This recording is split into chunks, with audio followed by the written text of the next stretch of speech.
Welcome back to my channel. If you are new here, my name is Edith and I like to read books and yap about them to you guys. And in today's video, I thought it would be funny if we made my friends pick my reads. So it's not any like big booktubers or anything like that. It's just my own personal friends. And I decided for at least the first part here, we'll just pick 3 different friends, text them, and see what they pick from the book cart. So I took a picture this morning of the book cart and sent it over to one of my oldest friends. And I asked her to just pick one from that because we officially are down on the physical TBR to books that fit on one side of the cart, which is an accomplishment in itself. And I texted her, told her to pick, and then I got ready for the day, made myself a little blueberry matcha, which looks more like it's just blueberry because it gets really purple, but there's matcha in it. And she texted me back. And I was kind of surprised because she does read, but she reads more like classics. So I was a little bit scared that she was gonna pick one of the 3 classics I do have on my TBR, but she didn't. Instead, she picked Magnolia Parks, which also means you guys are lucky because originally I was not gonna include this in like a reading vlog. I mentioned it a little bit in my spring TBR because it is on my spring TBR, which we are flying through in these videos right now. If you don't know, Jessa Hastings is a little bit controversial. There's been some racist tweets, stuff like that. Look it up if you're interested. So while I don't want to like tell you guys to go out and buy this book, I already had the entire series, what's out so far.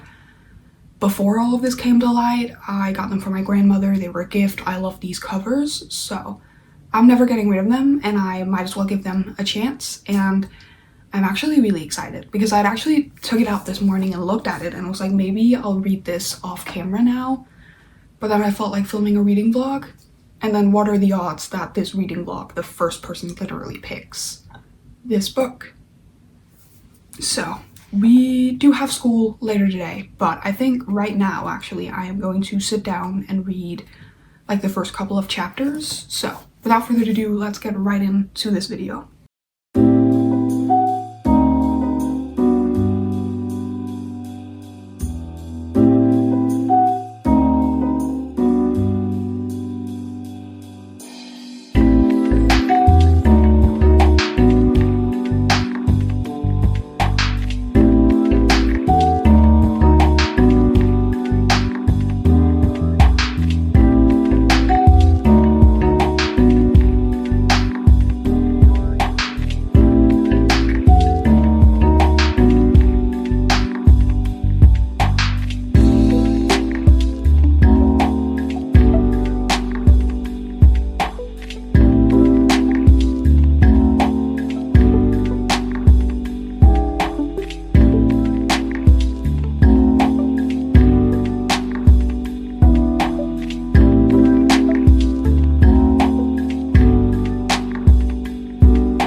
I think it's time for an update. So we're back in the big eye patches, which these do feel less violent than the ones I had on in a previous video, which were like orange, even thicker and just uncomfortable. But we have kind of a big update.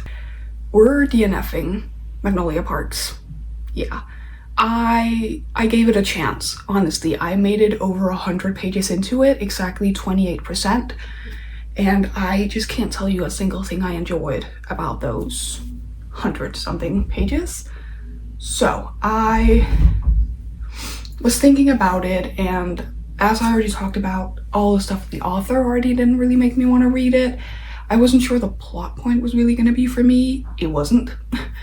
And the only reason I really wanted to give them a try and wanted to keep the books was because they were a gift from my grandmother. But I ended up finding a way to rewrite it. I gave her another book that I know she's actually read in Danish that I know she really loves, and then I gave it to her so she can write a little note in it like she was gonna do with Magnolia Parks, because I'm gonna sell the Magnolia Parks books. Yeah, I just think I need to accept the fact that they're not for me. I don't really want to support the author, all of that sort of stuff. So I decided to text the same friend again, and I was like, okay, do you want to redeem yourself? And she was like, yeah, absolutely, I do. So she looked at the picture I sent her again, and she was like, wait, We Love You, Bunny. Is that the second book to the book you read while we went to school together and loved? And I was like, great memory, because it is in fact the second book in a series where the first book is one of my favorite books ever. And that is high praise, like favorite book ever. It's just like a mix of my favorite movies ever, which is Heathers, The Craft, and then put those two together and you have this entire universe. It is dark academia with some magic and kind of Mean Girls energy, but like I said, mostly in The Craft kind of way. And if you've never seen the movie The Craft, what are you doing? Go watch it right now. And at first I was like, but I kind of want to reread Bunny. And now that I started it this morning and got 40 something pages into it, I am very happy that I did not reread Bunny, because this kind of goes over the same plot line that Bunny goes over, just told from the bunny's POV. And so I think they said somewhere that it's like 2 years later. The main character in the first book is now an author and wrote a book about everything that happened. So the bunnies kidnap her, take her to this attic, and then they're like, we're gonna tell you the story, but how we think it happened. And so it's kind of told like they are standing there in front of her telling the story, but we switch POV. So right now we're in one of the bunnies' POV, and I know like here at some point further in the book we change to another one of the bunnies, and then we keep going like that while they tell the story of how all of this began, but from their point of view. And I am very much way more excited about this one. This also means instead of continuing, or instead of starting a new series, which Magnolia Parks would have been, we're continuing on with the finishing series, which if you didn't see my last video, that's what I did in that one. So I am very, very excited to be back in this universe. Even just the first 40 pages just sucked me back into this dark, gothic, academic setting. So very much excited about this. And without further ado, let's get on with it.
Hello, I think it's time for a little bit of an update.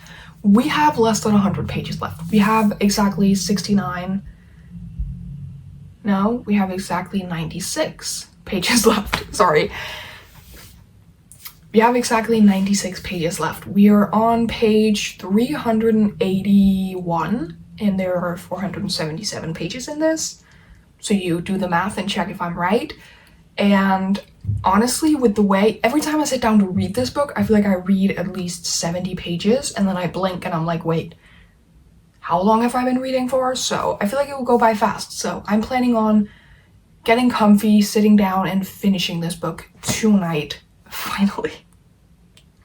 And I say finally, it's only been a week, but for me, a week is just a very long time. And it is nothing against the book. Trust me, I am loving this book. Honestly, I feel like it's not fair to this book that I'm reading it while feeling like absolute crap, which I am feeling better today. And I am hoping that my next friend will pick a book that may be a little bit more like quick, fast paced, something I can read really quickly. But also, like, this was quick and fast paced. It was just a bad timing. I feel really bad for this friend, but like not considering how I'm feeling rating wise about this book. Like, I am really loving it, even though it's taking me a while. But I do still think it will have an effect on my final rating that I was sick for like half of the time reading this, which means that I don't think I connected as well to the characters as I might have done if I hadn't been sick. Like, I feel like maybe there's some moments so far where I might even have cried for like a specific character, but I haven't, because I haven't really been connecting to this character as much as I think I would have if I hadn't been like halfway dying while reading it. But other than that, I love this world. I don't know what it is about it. I cannot explain it to you guys. It is so messed up to love this world because the world in this is messed up, but like, I love it. I do love it. So I'm very happy to sit down and finish this. Meanwhile, before I sit down and finish it, I'm going to text my next friend. I'm going to explain to her, you know, that I read this one and like everything that happened with the previous friend. Send her a picture of my updated TBR card, which is basically just the TBR card without this and Magnolia Parks on it, and then ask her to pick my next read. I'm also gonna like tell her that if there are any of the books that she can't see what they are and she's more interested or something, I'll take them off and I'll send her pictures of the back, any of that sort of stuff. So without further ado, let's get reading while we wait for her response.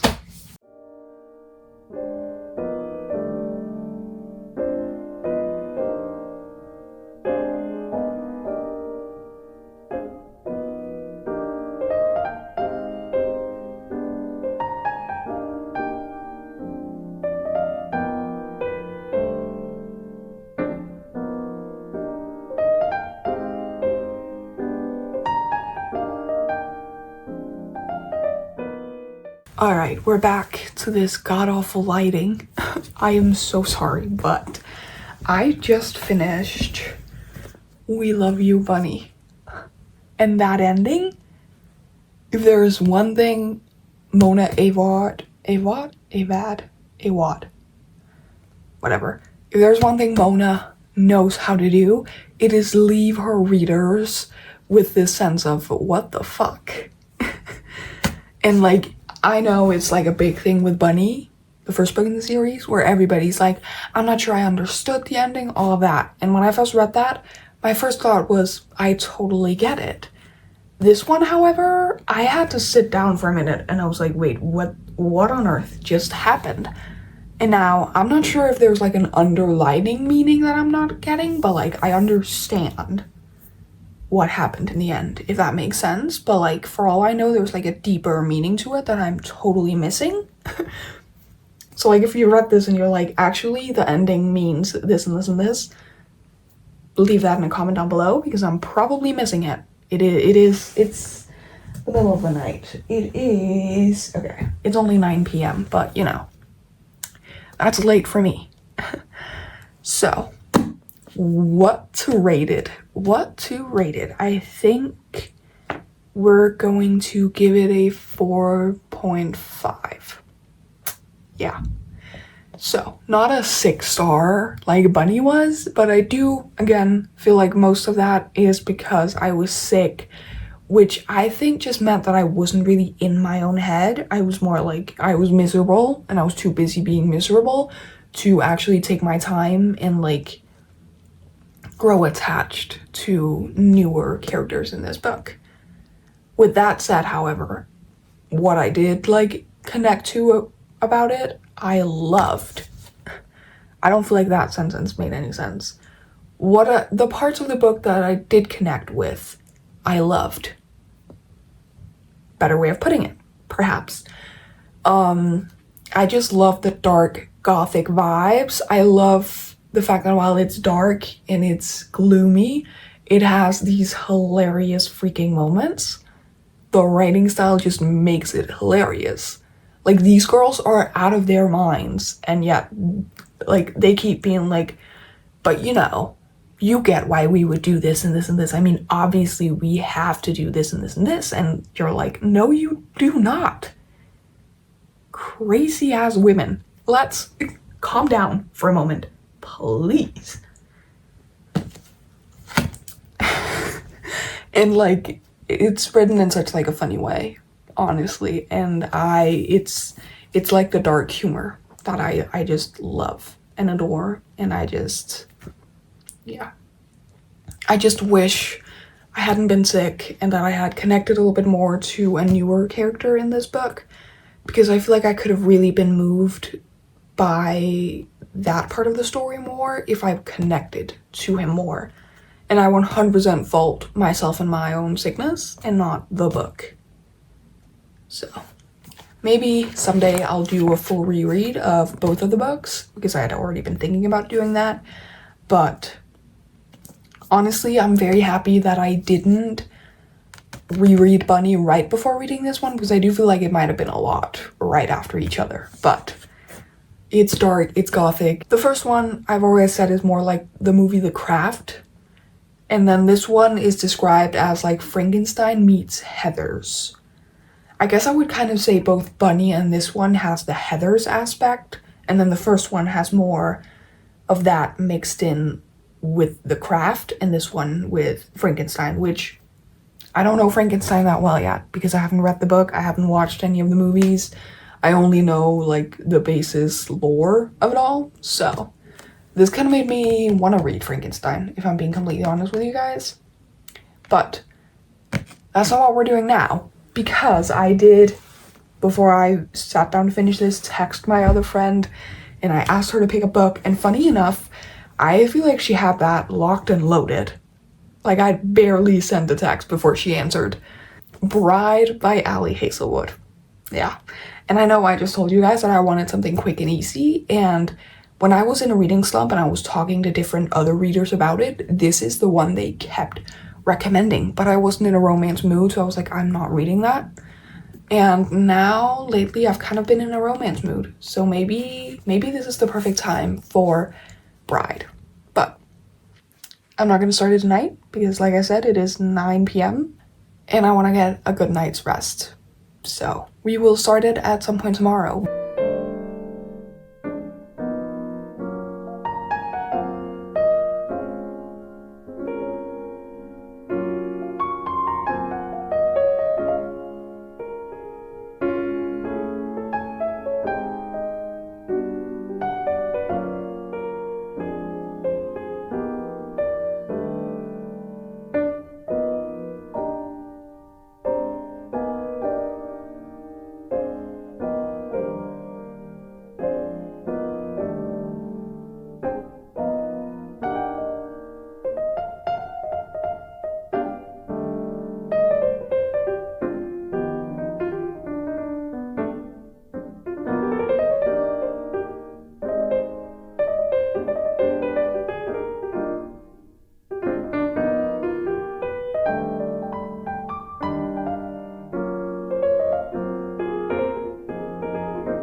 Alright, it is a few days later. I only think it's like 2 days later. The last time we spoke was when I was finished with We Love You, Bunny, which wasn't yesterday, but the day before yesterday, so Friday. Today's Sunday. I only read the prologue yesterday.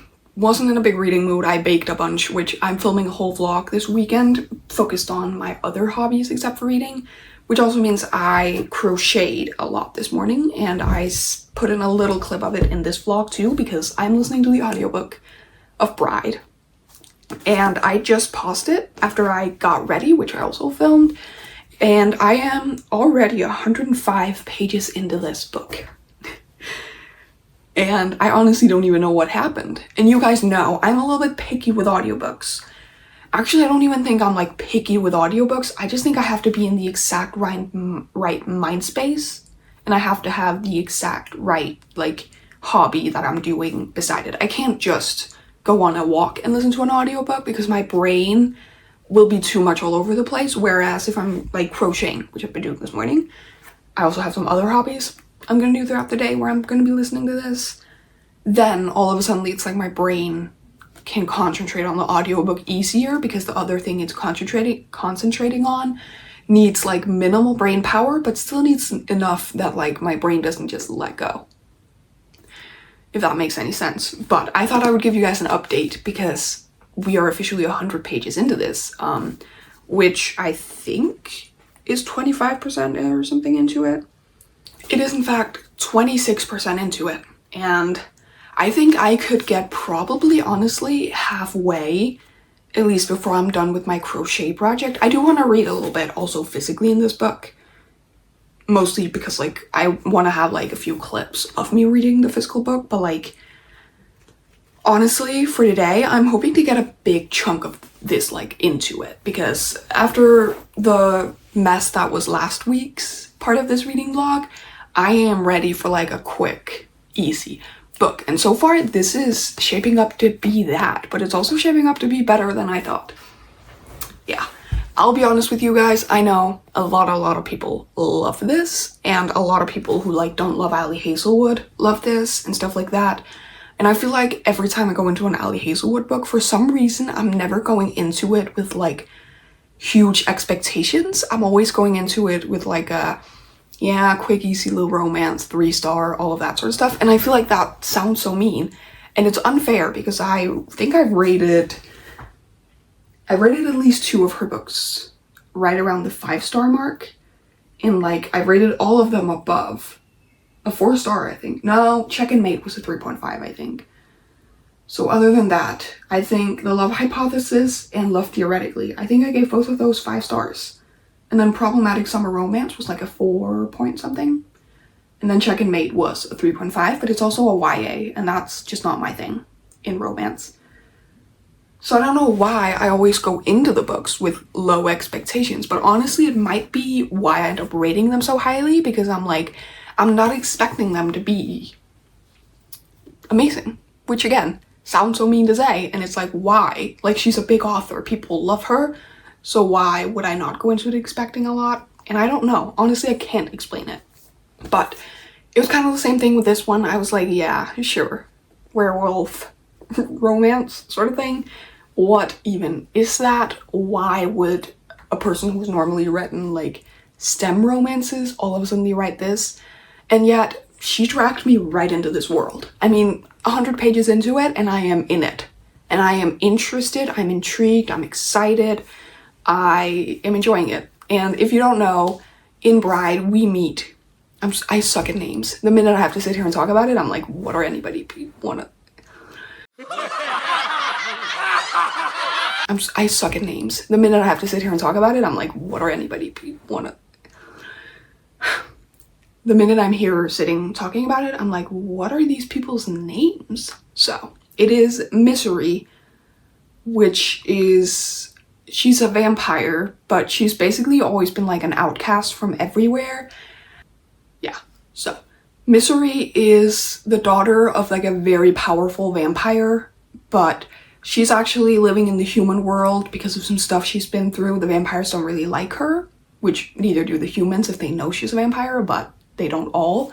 So she got permission to live in the human world, and all of a sudden she's called back to the vampire world, which these are all, I think, as far as I've understood, they're all like living on Earth or like in one world, but like different parts. Like our world has been split up into like countries that are then the vampires countries, and then the werewolves countries, and then the humans countries. That's how I've understood it, so let me know if that's wrong. But she is called back to the vampires and basically told that she is to marry a werewolf to keep the peace between the two species. And she has to live with him for a year to like show that a vampire can be safe in the werewolf territory, which, spoiler alert, they cannot. They cannot. Like, I'm, again, 100 pages into this and she has already had someone try to kill her. So she has to marry the Alpha Low, which we don't know a lot about him yet. It is only from her POV, but every single chapter starts with the little line up there, which is from his point of view. And so far I am loving the little bites of him, but he has been like pulling himself away from her a lot. And I do think like it's pretty predictable why he's doing this. Something with her scent. That's all I'm gonna say because they haven't said it outright, but I'm like, is it not pretty obvious? I don't know if it's supposed to be like a plot twist or something, because if it is, then I would say really predictable. But he like pulls away from her, so we don't see a lot of interactions between the two of them, but we do get like these small bites that I'm just eating up of him, like, yeah. I'm gonna read an example, and they're short, so it's kind of out, like, it doesn't really spoil anything. So, the scent is growing into more than just a problem. It invades, it swirls, it travels, it sticks to his nose. It concentrates sometimes. They rarely touch. When they did, her wrist accidentally brushed against the front of his shirt, and he found himself tearing off the piece of fabric where her smell was most intense. He slipped it in his pocket and now carries it everywhere, even as he leaves to avoid her. In like the narrator, they have a man narrating those little lines, and then the rest of it is a female. So I'm eating those little bites up because I feel like I like the idea of like, we get to see him from her point of view most of the time, where he's a little bit cold, detached. She thinks that he thinks she stinks, which I don't think that's the problem. Trust me. And then we get these small tidbits of him being like low-key obsessed and yearning for her, but like we get why he's detaching himself to her, if that makes any sense. I feel like all of this is very everywhere, but I get it. I get the hype around Bride already 100 pages into it. And I will say, really, really enjoyed the audiobook, which again, I think I'm a little bit picky with audiobooks. I think it takes something for an audiobook to really catch my attention. I need to be in the right mood, have the right thing to do beside it, and it has to be like the right pick. My only qualm with the audiobook is that it's very slow. Like the narrator just apparently talks very slow, because I already had it set to 2x speed because that's how I normally listen to audiobooks. Sometimes I need to slow it down because they're talking too fast. And then I was listening to it and I was like, did I not speed it up? Because I'm like, this is so slow. So I am listening to it on a 2.5 speed. Honestly, might speed it up even more, which will probably also help get through it quicker. So I'm going to film some B-roll footage throughout today, but like I said, I am mostly filming for another vlog with this little thing, which should be up before this video. So without further ado, after this very long-winded update, let's get on with the reading.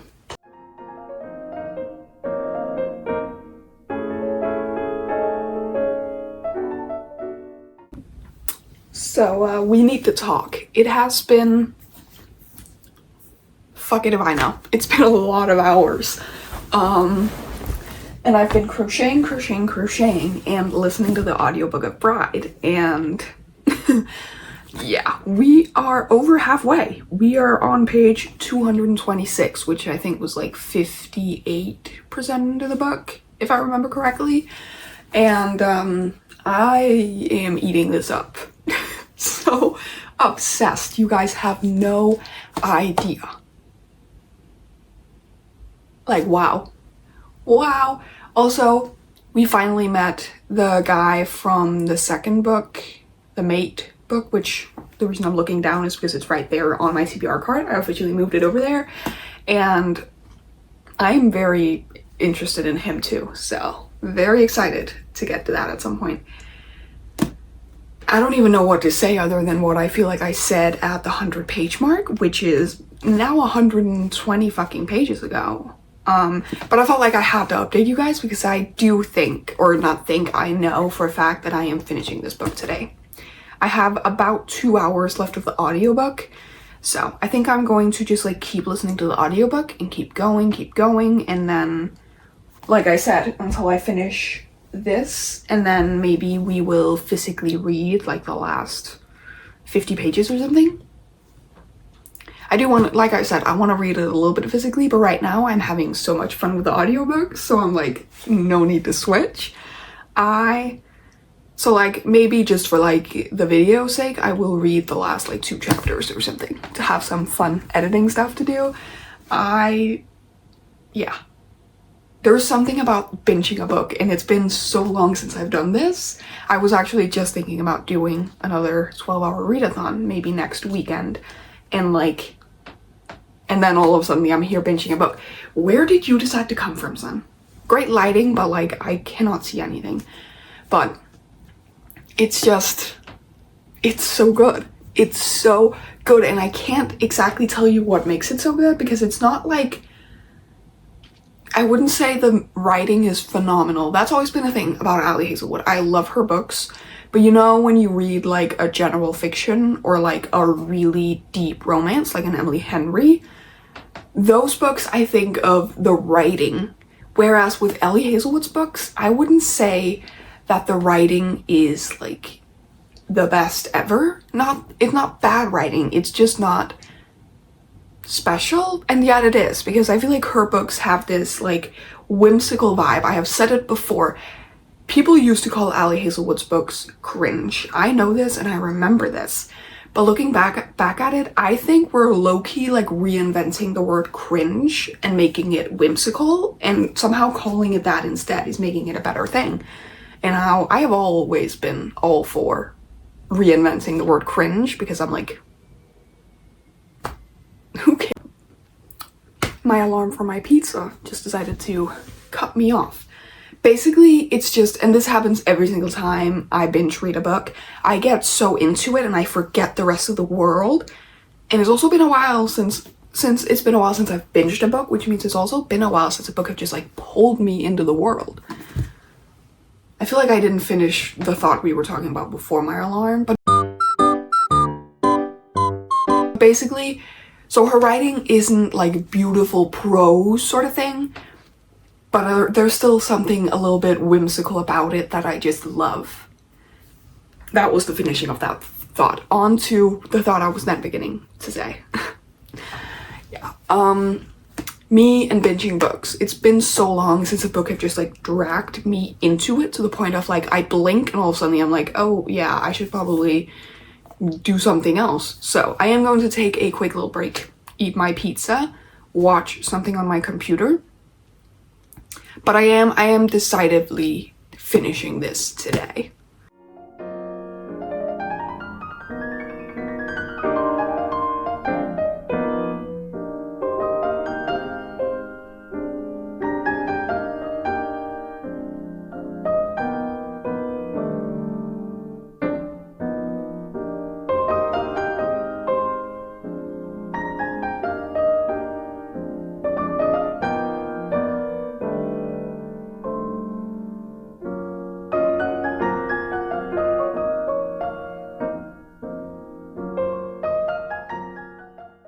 It is in fact the next day. I keep having to film updates for both videos I'm filming at the exact same time, so you guys are just gonna get me looking like me.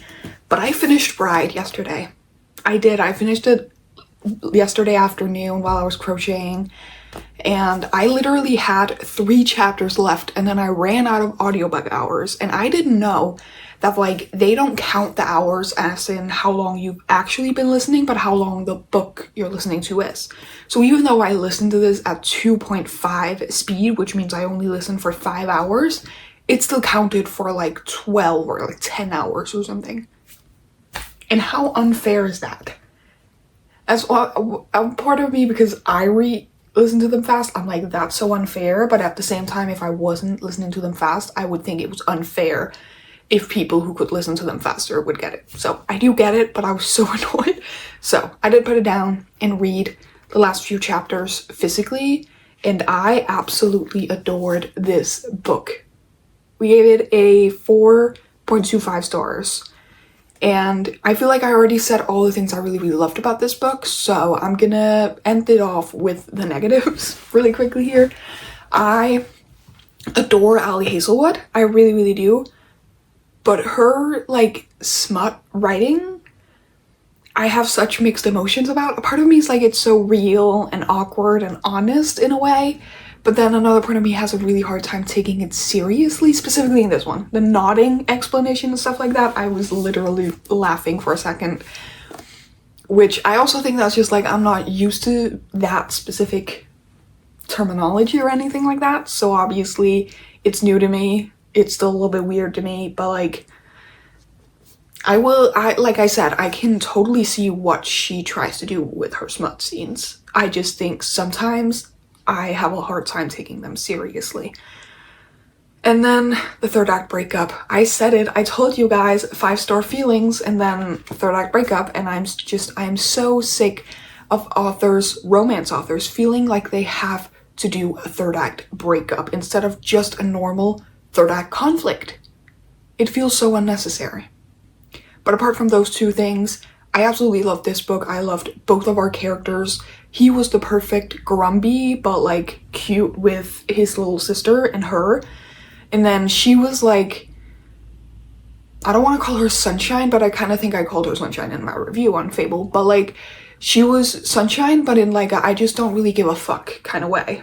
Yeah. All in all, really, really loved this one. Alright, it is in fact a few days later, and I did just kind of cut myself off when I was editing this video yesterday, because I actually went into it and I picked up one more friend and one more book, and then 4 days went by and I read maybe 10 pages a day. So like, I was pretty sure I wasn't going to want to continue with that book, and then I was like, well, I don't really want to film more for this video just for it to be like finished on a DNF. I would rather finish it on Bride, which was such like a strong finish. So that's what we're gonna do. So I'm here to finish this video off. Also, this video wasn't really what I was planned. Life got in the way, sickness got in the way, all of that sort of stuff. So I feel like I'm just ready for like a new video, new energy, all of that sort of stuff. So with that said, thank you so much for watching this video. I know it can't have been easy at times, but you know, thank you for trying. And if you did enjoy the video, don't forget to give it a like, comment, and subscribe. Turn on your bell notifications so you get notified every single time I post a new video. With that said, I will see you all in the next video. Bye.